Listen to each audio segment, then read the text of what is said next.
Pag nandito ka sa San Mateo, hindi mo na palalampasin itong mga biyong lugar na ganito. Kaya ano pa, tunghayan na natin to. Dahil hindi nga natin napuntahan yung Kasili, yung dating pinapaliguan. Dahil ginawa ng andam. Katapat nito yung Kasili. Matatanaw na lang natin dito yung ginagawa doon na proyekto ng gobyerno, gagawin dam. Kaya ano, tara, pasok na tayo para makita natin kung ano yung gandahan o anong natatago nitong view. Nandito naman yung mga babayaran natin dito. Day tour, 50 pesos, 130. Yung overnight. Yung bata, free. Hanggang 5 years old. Yung children, 6 to 12, mayroon bayad 30 pesos. At kung ano-ano pa. Nandito nga yung pinakang kanya, kainan. Makikita mo na rito. At pupuntahan natin yung banda ron para matanaw na nga natin yung kabundukan na yun.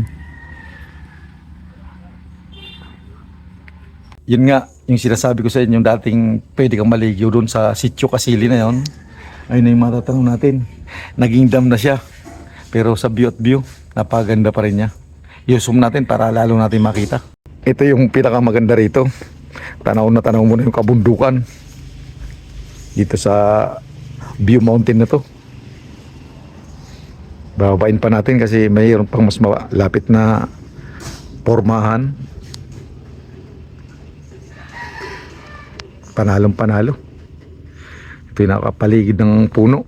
Kasalukuyan nandito yung isa kong kaibigan at kumpare at kinakapatid talaga. Anong masasabi mo sa lugar na ating napuntahan dito sa view na to? Wonderful. Yung wonderful daw. Makikita mo nga talaga to kung gaano siya kaganda. Dadaan-daanin nga natin uli. At siguro isusum na natin para lalong mas malapit na siya. Wow.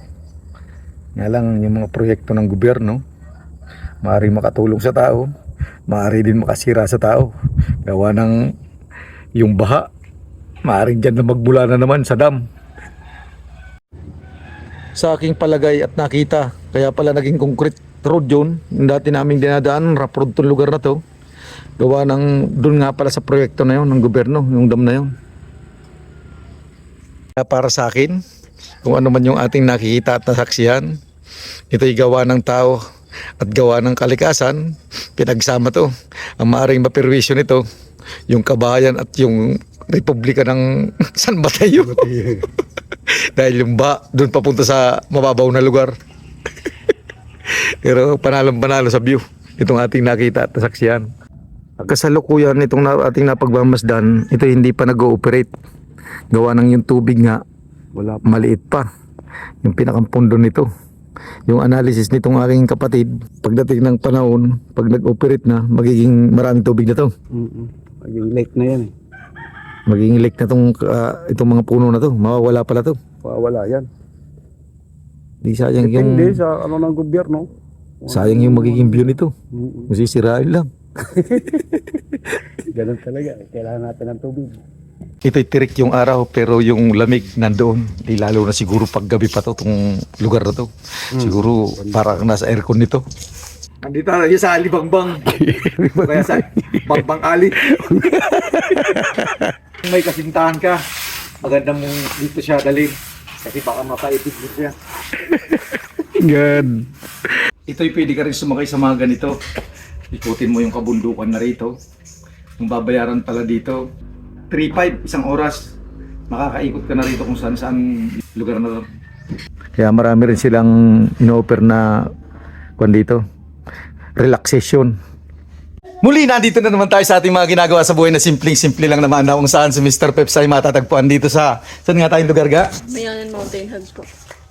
Ano? Amianan Mountain Hug. Amianan Mountain Hug. Nandito nga tayo sa isang lugar na maganda. Ito'y tatanungin natin ng konting impormasyon kung ano nga yung ino-offer nila dito. Public servant nilang gagawin dito sa bilang isang customer. Ano nga ba yung mga pinaka-special nyo rito Pagkaan po. na pagkain? Top silog po, best seller. Magkano naman per order? 180 po. 180, good for one person lang yun. Siguro, okay lang siguro yun dahil kakain ka naman dito sa magandang view. At yung mga ibang pasilidad dito, tulad nga yung entrance kanina, nakalagay naman doon, 50 pesos yung entrance. Tapos kung halimbawa mag-i-stay dito, 130 po per Saan pupunta? Hotel po. May room din po. Yung room, magkano naman? 2,980 po. 2,980, overnight din yun. Good 2 person. Yung sa tent, ilang persona naman? 2 rin po. Depende po. Base sa ating nasaksiyan at nakita nga dito sa ating napuntahan, siguro patutunayan natin kung ano yung pagkain ng masarap dito.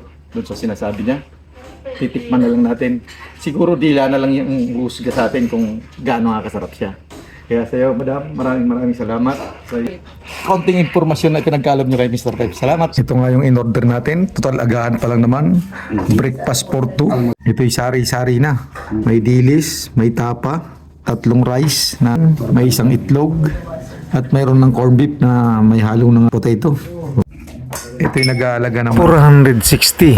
Sa tingin ko, solve na yung 2 katao nito. Hindi ka na ano talaga no? Loaded. Wala nga tayo ibang gagawin na nito kundi tikman na siya. Tikman. Kung gaano nga kasarap. Dila na natin yung Husga. nito.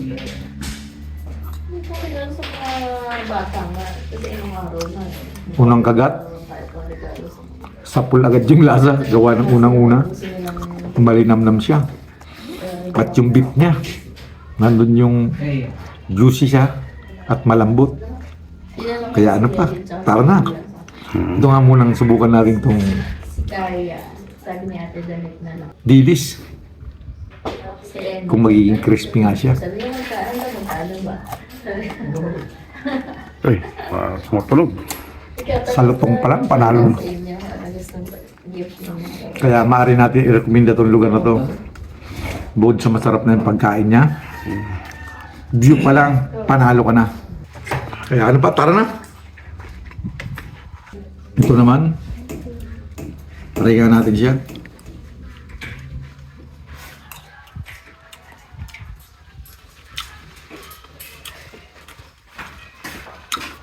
Walang pinagkaiba sa mga naglulutong masarap nga pala. Kaya ano pa, go na! Kung meron kayong pagkakataon, puntaan nyo lang to. Masasabi ko sa inyo, magandang maganda. At unang-una, yung serbisyo publiko nila. At nandun naman yung nakangiti sila. Siguro 2 kayo dito sa in-order natin na to. Ito'y mahirapan na kayong ubusin. Sa tingin ko lang. Tinanong ko naman sila, baka vlogger lang tayo kaya dinamihan nila. Sabi nila yun daw yung regular talagang serving nila. Kaya subukan nyo na lang pag napunta kayo rito. Yung dilis kanina, tinikman natin pero hindi natin sinausaw. Masarap na siya. Di lalo na pag sinausaw pa siguro natin dito. Yung special nilang gawa. Speed talaga. Try natin. Para kang kumain ito na. Subukan mo nga. Ano? Subukan mo nga sa may sausawan. Ayan, susubukan nitong kaibigan ko. Isasawsaw niya na. Siya na yung magpapatunay naman. Itong ship na sa barko talaga to. Anong masasabi mo sa lasa ng dilis? Di pa natin tinatanong yun. Pag sinausaw mo talaga sa suka. Combination talaga.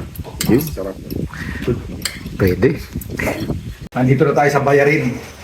At malalaman na natin yung totally yung ating kinain. Yung lahat-lahat na, yung ano ba to? 2 packs. 2 person. 2 tap silog. At yung kalahatan na, ito nag-aalaga pala siya ng 460. Totally yung ating babayaran. Siguro ba sa aking karanasan at kararanasan, ito'y masarap. At yung presyo, okay naman. Swak naman sa ating panlasa. At swak naman sa ating bulsa. At yung lugar, ayun talaga pinakamalaga. Lalo-lalo na yung ambience niya. Panalo na. Kaya ano pa? Tara na! Wala, babayad na nga natin. Ano ba naman? Siguro yung konting... Magkano ba naging halaga?